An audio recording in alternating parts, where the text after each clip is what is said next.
Assalamualaikum warahmatullahi wabarakatuh. Salam sejahtera bagi kita semua. Om Swastiastu, Namo Buddhaya, Shalom, salam kebajikan.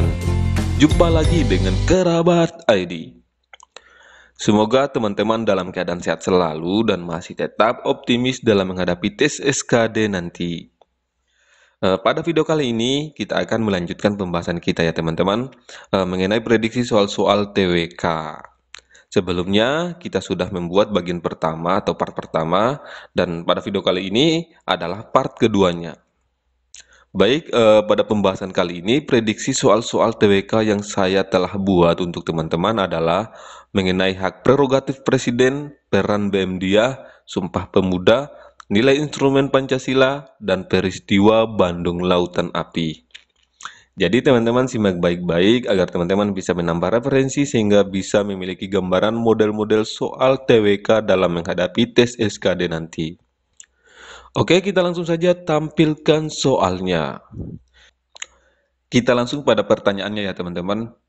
Dalam kasus tersebut, Presiden Joko Widodo telah menggunakan salah satu hak prerogatifnya sebagai presiden, yaitu bla bla bla.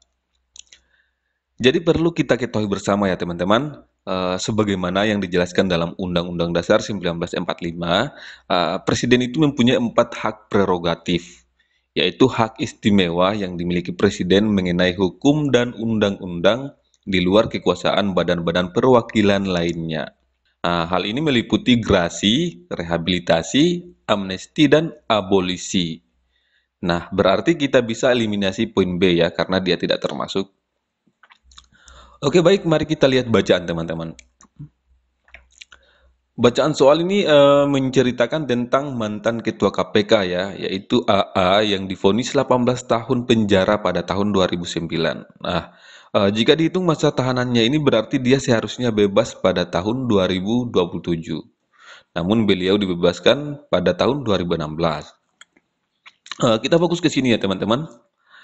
AA bebas bersyarat setelah permohonan yang diajukan oleh kuasa hukumnya terkait pengurangan atau penghapusan pelaksanaan pidana kepadanya dikabulkan oleh Presiden Joko Widodo. Setelah meminta pertimbangan kepada pihak yang terkait, Presiden Joko Widodo pun mengurangi sisa masa pemidanaan AA sebanyak 6 tahun penjara. Nah, apakah ini yang dinamakan rehabilitasi atau amnesti atau abolisi ataukah grasi? Mari kita lihat pengertiannya masing-masing teman-teman. Rehabilitasi. Nah, rehabilitasi ini adalah tindakan pemenuhan hak seseorang untuk mendapatkan pemulihan hak terkait kemampuan, kedudukan, harkat, serta martabat yang diberikan dalam tingkat penyidikan, penuntutan, atau peradilan karena ditangkap, ditahan, dituntut atau diadili tanpa alasan yang merujuk pada undang-undang atau karena kesalahan mengenai orang tersebut atau hukum yang diterapkan. Rehabilitasi ini diberikan pada seseorang yang sudah mendapat kepastian hukum ya teman-teman, atau sedang menjalani masa pidana. Tapi kemudian ternyata dinyatakan tidak bersalah ya.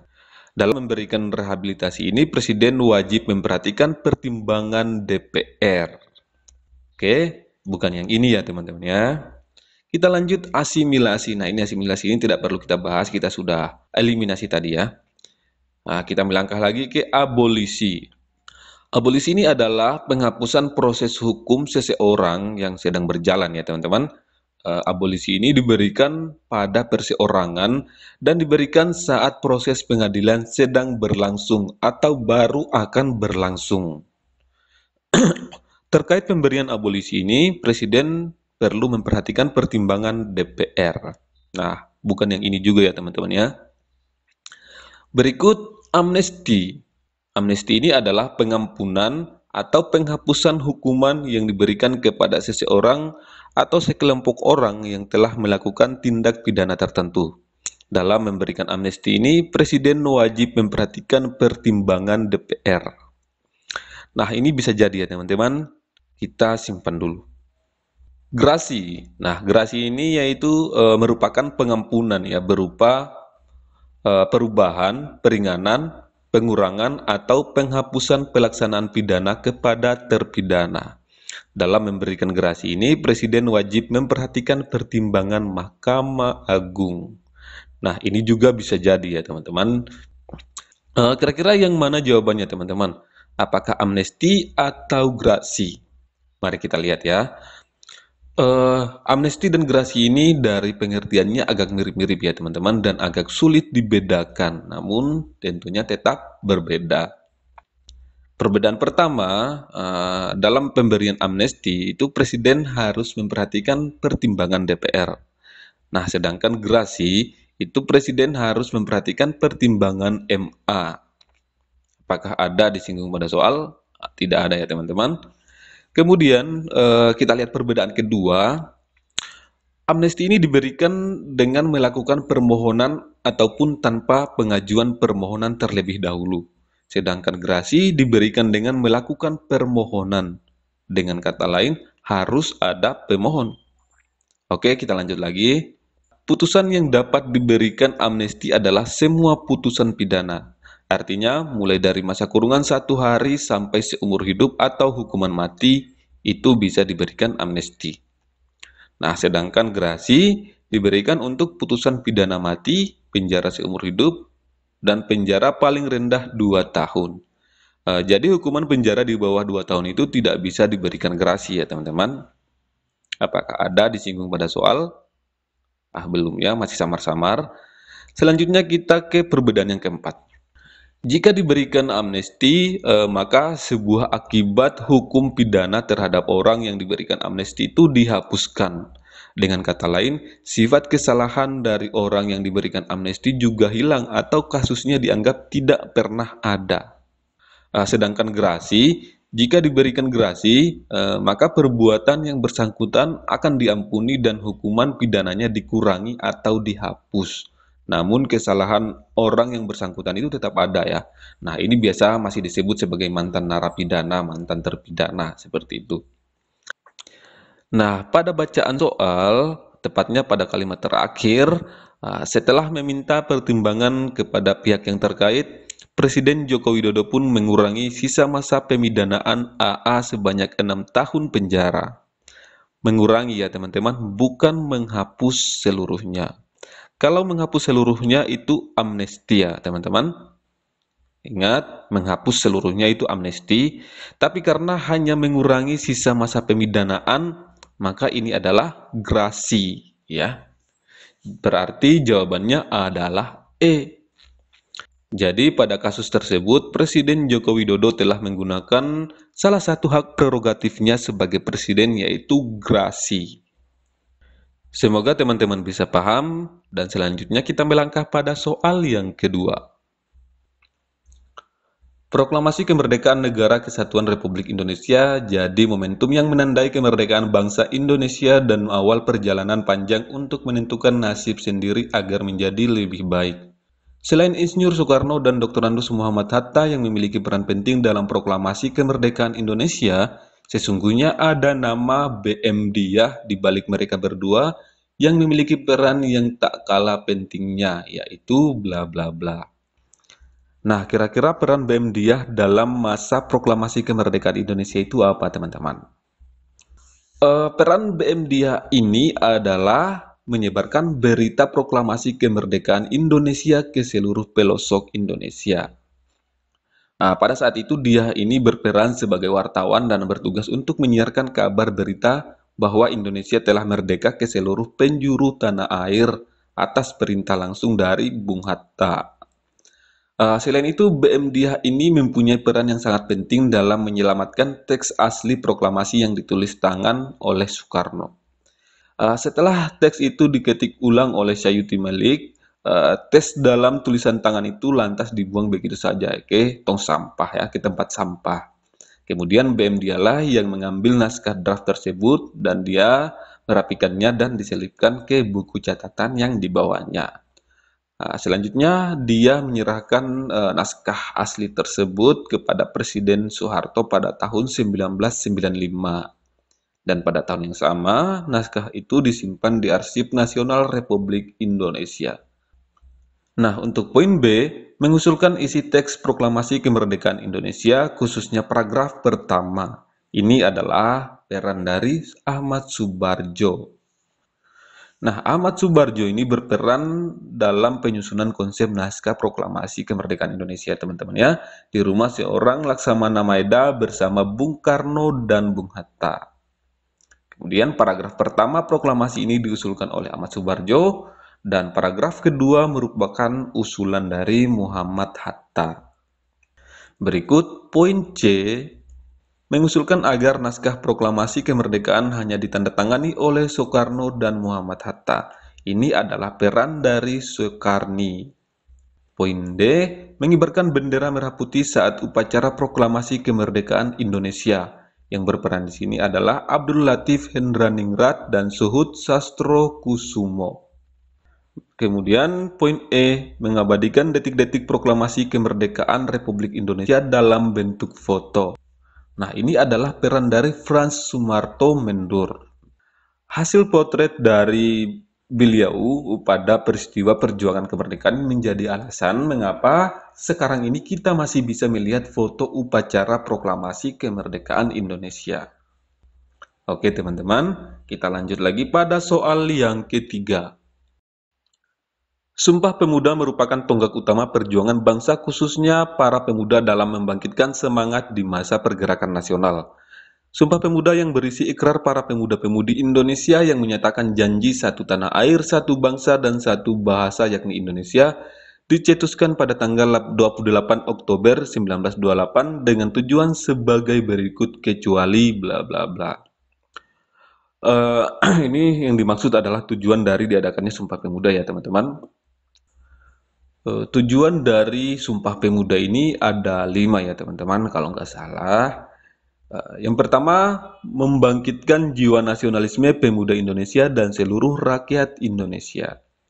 Kemudian, membangun kesatuan dan persatuan untuk meraih kemerdekaan.